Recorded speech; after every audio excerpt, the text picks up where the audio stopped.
Let's start at the beginning, because this is not an easy topic to understand. The human body has been constructed in such a way that when a germ or virus gets into your body, the body knows that it has to kill it to stop you from getting sick.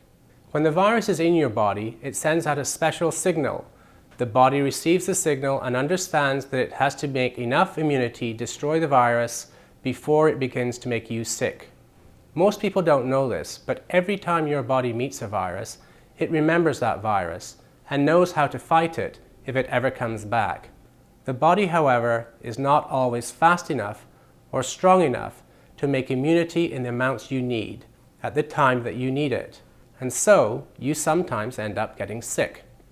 This goes for any virus. Think of HPV as a candy that has been covered with a bright pink shell. The vaccine injects the pink shell into the body and tricks the body into thinking that this is the virus. Since there is no candy inside the wrapper, no real virus is introduced into the body.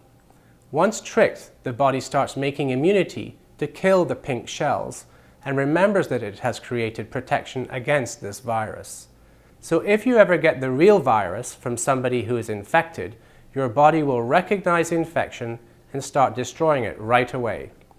Since the vaccine does not contain the virus, you cannot get the HPV infection from getting the vaccine itself. You can only get it from someone who is infected.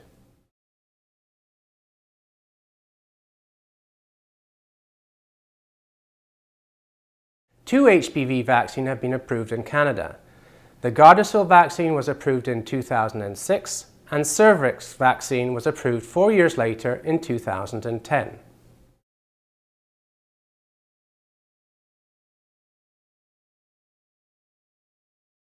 There are over 100 different types of HPV virus.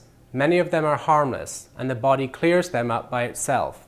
However, there are 15 high-risk types. Of these, type 16, 18, 31, and type 45 can lead to cervical cancer. Type 6 and 11 can lead to genital warts. Both Cervarix and Gardasil have been created to focus on HPV type 16 and 18, responsible for 70% of cases of cervical cancer. Both vaccines are considered to be effective against these type of HPV. Both vaccines require a total of 3 injections. However, there are a few differences you should be aware of. Gardasil has been approved for both girls and boys.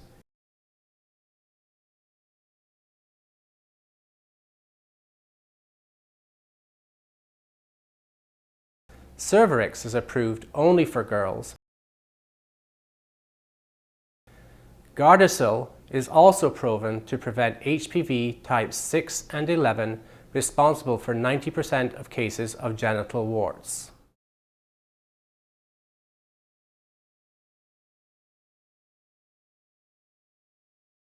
It is certainly recommended that you be vaccinated, as it is unlikely that you have been exposed to all the types of HPV that can be prevented through vaccination.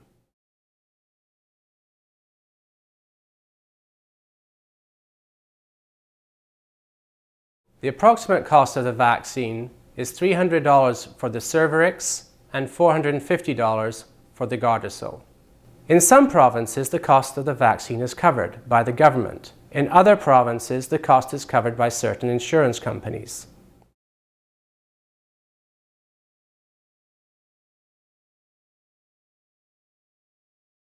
You can speak to any healthcare provider, such as a nurse, a pharmacist, or your family doctor, because it does require a prescription.